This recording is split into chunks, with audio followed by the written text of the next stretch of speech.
हे दोस्तों, मैं अभिजीत फिर हाजिर हूँ किताब प्रेमियों की दुनिया पर। दोस्तों, पिछले महीने मैं गया था इंटरनेशनल बुक फेयर यानी पुस्तक मेले में या बोई मेला में, जहाँ की मैंने बहुत सारे स्टॉल्स देखे, जहाँ बहुत सारी किताबें थी और मैं तो बिल्कुल पागल ही हो गया। तो दोस्तों, आज का जो वीडियो है थोड़ा हट के होने वाला है, थोड़ा-सा अलग होने वाला है। इसमें आप लोग स्टॉल्स देखेंगे जो मैंने वहाँ फ़ोटोशूट किया, और साथ ही मैंने कौन-कौन से किताबें खरीदी वो भी मैं आपको दिखाऊँगा। तो दोस्तों, चलिए शुरू करते हैं।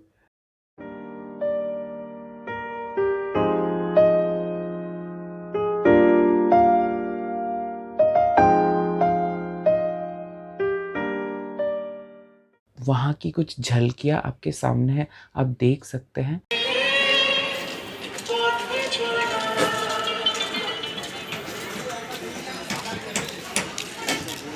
মাস্ক ছাড়া মেলা প্রাঙ্গণে প্রবেশ নিষিদ্ধ। পশ্চিমবঙ্গ সরকারের দেওয়া স্বাস্থ্যবিধি সমূহকে মান্যতার নির্দিষ্ট দূরত্ব বজায় রাখুন। मास्क पहने बिना जारी किए गए कोविड विधि का पालन करें। सैनिटाइजर का सही इस्तेमाल करें। Sanitize properly. Please maintain a safe distance.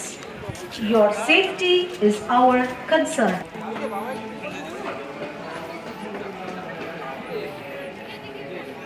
Kolkata আন্তর্জাতিক পুস্তক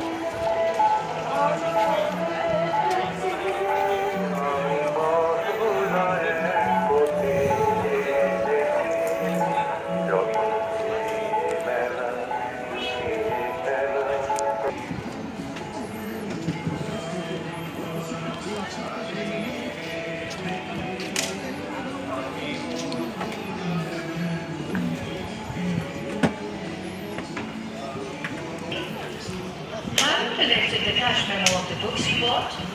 Don't forget to collect them because you will have to show them at the exit. আপনাদের ভালোবাসা সহযোগিতায় দেশ বিদেশের অসংখ্য বইয়ের জগতে হারিয়ে যেতে চান। চলে আসুন কলকাতা देश विदेश की असंख्य किताबों की दुनिया में खोज Indian heritage and culture, and the International Kolkata Pushtak Mela is a pride of this city, Kolkata. यातायात सुविधा के लिए परिवहन दफ्तर पश्चिम बंगाल सरकार अतिरिक्त बस परिसेवा दे रहे हैं गए हैं।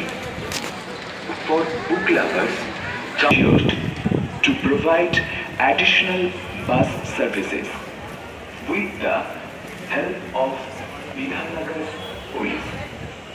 The auto fare of various destinations has also been fixed for the book fair.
Hotmagari, gate number 70 सामने पार्किंग कर आपसे WD085195 गाड़ी के अभिनव में कोई नहीं और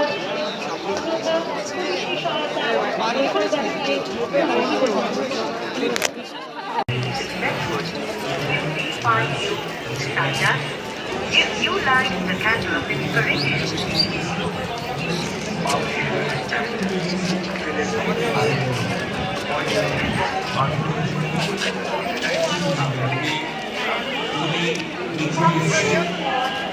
এবং এসে সঙ্গীত পরিবেশন করেছে আমাদের মাঝখানে এসে অনুষ্ঠানে উপর আমাদের যে অনুষ্ঠান সেখানে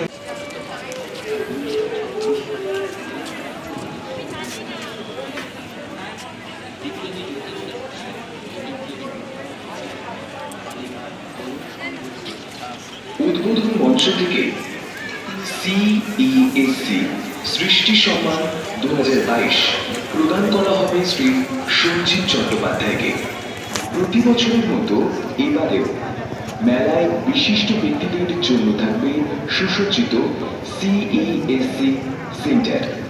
প্রতিদিন সেখানে আয়োজন করা হবে লটারি এবং প্রতিদিন 15 জন भाग्यवान। तो दोस्तों मैंने पहले ये 4 किताबें खरीदी। ये एक्चुअली साहित्य अकादमी का जो सेक्शन था, का जो स्टॉल था, वहाँ से मैंने ख़रीदा। तो पहला है किशोर कहानियाँ। ज़्यादातर मैंने साहित्य अकादमी से किशोर कहानियाँ या बाल कहानियाँ ही खरीदी है, बच्चों वाली। तो ये है किशोर कहानियाँ, विभूति बंदोपाध्याय, बहुत ही जाने माने लेखक है बांग्ला साहित्य के। दूसरी जो कहानी है कबूतरों की उड़ान, ये भी रस्किन बॉन्ड की अंग्रेजी की एक उपन्यास है, उसी का ट्रांसलेशन है। नेक्स्ट है आरण्यक, यानी अरण्य जिसे हम कहते हैं हिंदी में, और ये भी विभूति भूषण द्वारा ही लिखी गई एक कृति है। और सुकुमार राय द्वारा लिखी गई कहानियाँ, सुकुमार राय की चुनिंदा कहानियाँ।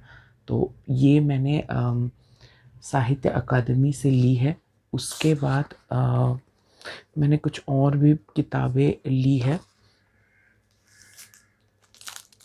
ये है परीक्षा गुरु लाल श्रीनिवास दास। तो ये हिंदी का प्रथम मौलिक उपन्यास है। उसके बाद मैंने लिया है चौरंगी। ये भी बहुत ज़्यादा इसके बारे में मैंने सुना है। ये भी एक बांग्ला लेखक शंकर ने इस उपन्यास को लिखा है, तो ये उस पर कहानी है। उसके बाद आचार्य चतुर्सेन का नाम आपने सुना ही होगा, तो मैंने 3 किताबें ली है। एक है वयम रक्षामः, आचार्य चतुर्सेन की है। वैशाली की नगरवधु, एंड तीसरा है सोमनाथ। तो ये तीनों मैंने ली है। इसके अलावा मैंने और भी कुछ किताबें ली है। तो इसके अलावा आशा पूर्णा देवी मुझे बहुत अच्छी लगती है, उनका लेखन मुझे बहुत अच्छा लगता है। तो सुवर्णलता आशा पूर्णा देवी ने लिखा है, मैंने ये किताब खरीदा। एक है बकुल कथा, और एक किताब है जो मैंने वहाँ देखी थी मगर मैंने तभी नहीं लिया, मगर मैं वो लूँगा ज़रूर। वो है प्रथम प्रतिश्रुति, यानी पहला वचन। तो वो किताब मैंने अभी नहीं ली है। और पथेर पंचाली, जिसे विभूति भूषण बंदोपाध्याय ने लिखा है, और इस पर सत्यजीत रे ने मूवी भी बनाई है। और ये जो कहानी है ये बहुत ही अच्छी कहानी है, मैंने सुना हुआ है। इसके बाद 3 और पुस्तकें मैंने खरीदी। पहला है कफन, जो मुंशी प्रेमचंद की है। उसके बाद है मातृ छवि जो महाश्वेता देवी ने लिखा है, और उसके बाद है स्वामी जिसे मनु भंडारी ने लिखा है। तो ये किताबें मैंने ली है। तो दोस्तों आज के लिए इतना ही, फिर मिलेंगे एक नई कहानी या किताब की समीक्षा के साथ। तब तक के लिए अलविदा।